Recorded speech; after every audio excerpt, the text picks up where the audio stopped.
আসসালামু আলাইকুম। কেমন আছেন সবাই? আশা করি সবাই ভালো আছেন, সুস্থ আছেন। আর সবসময় এই দোয়াই করি সবাইকে যেন আল্লাহ ভালো রাখে, সুস্থ থাকে।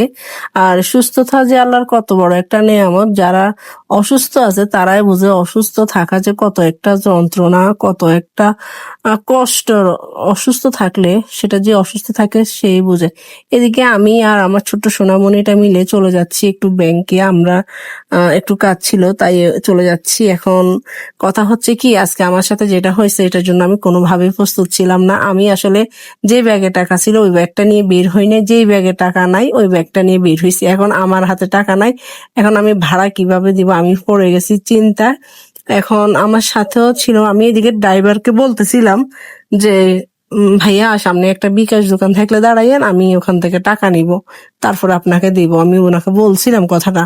উনি দেখছে কোনো বিকাশ দোকান না থাকায় আমি টাকাও তুলতে পারি না, ওনাকে দিতেও পারি না। এই কথাটা যদি আমার পাশ থেকে কেউ বলতো আমি অবশ্যই ওনার ভাড়াটা দিয়ে দিতাম। কিন্তু আমার সাথে আরো 2-3টা আপু ছিল, ওনারা কিন্তু এই কাজটা করে নাই। যদি ওনাদের জায়গায় যদি আমি হতাম না, ঠিক আমি ওনাদের ভাড়াটা দিয়ে দিতাম। ভাড়াটাও কিন্তু বেশি না, মাত্র 10 টাকা। যাই হোক, এখন এই আর কি। উনি পরে, আমি ওনাকে টাকাটা আমার দেওয়া হয় নাই। উনি বলছে যে আপু পরে একসময় দেখা হলে দিয়ে দিয়েন। এটা বলে আমি চলে গেছি, উনিও চলে গেছে। তবু নিজের কাছে একটু খারাপ লাগছে। আমি ওনাকে বলছিলাম যে বলেন আপনার কোনো পরিচিত দোকান থাকলে বলেন, আমি ওই দোকানে টাকাটা দিয়ে দিব। আসলে আমার সাথে কখনো এমন হয়নি, এই ফার্স্ট টাইম আমার সাথে আজকে এরকমটা হয়েছিল। এখন যাক, কথা বলতে বলতে চলে আসছি। যে কাজে আসছি সেই কাজটা অলরেডি হয়ে গেছে। আজকে সিরিয়াল কম ছিল, ঝামেলা অতটাও ছিল না। আমরা কিন্তু অনেক তাড়াতাড়ি, একদম তাড়াতাড়ি কাজটা সেরে ফেলছি। আর প্রচুর গরম বাইরে, এত গরম যে কি বলবো। পরে আমরা কি করলাম, এখান থেকে কাজটা শেষ করে বের হয়েছি। বের হওয়ার পরে একটা লোক বলতেছে উনি আজকে খাওয়া দাওয়া করে নাই, এখন ভাত খাবে, ওনাকে টাকা দেওয়ার জন্য। পরে আমি ওনাকে টাকাটা দিয়ে দিলাম। ভাবলাম ওই ভাড়ার টাকাটা ওনাকে দিয়ে দিব। পরে ভাবলাম যে না, ভাড়ার টাকাটা যদি ওনার সাথে দেখা হয় ওই ড্রাইভার ভাইকে দিয়ে দিব।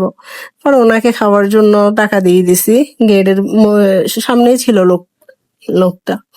পরে আমরা অনেক গরম, পরে কি করছি, একটু শরবত খাইছিলাম। রাস্তার ধারে যে শরবত গুলা থাকে না, লেবুর শরবত, ওইগুলো আমি খাইছি 1 গ্লাস, ওকে খাওয়াইছি 1 গ্লাস। প্রচুর গরম ছিল। আর বাসার জন্য কিছু ঠান্ডা নিয়ে নিছিলাম, বাসার সবাইকে খাওয়ানোর জন্য। দেখলাম যে বাইরের পরিস্থিতি এতটাই মানে গরম যে ঠান্ডা সবার প্রয়োজন, তাই বাসার জন্য নিয়ে নিছি, আমরাও খাইছিলাম।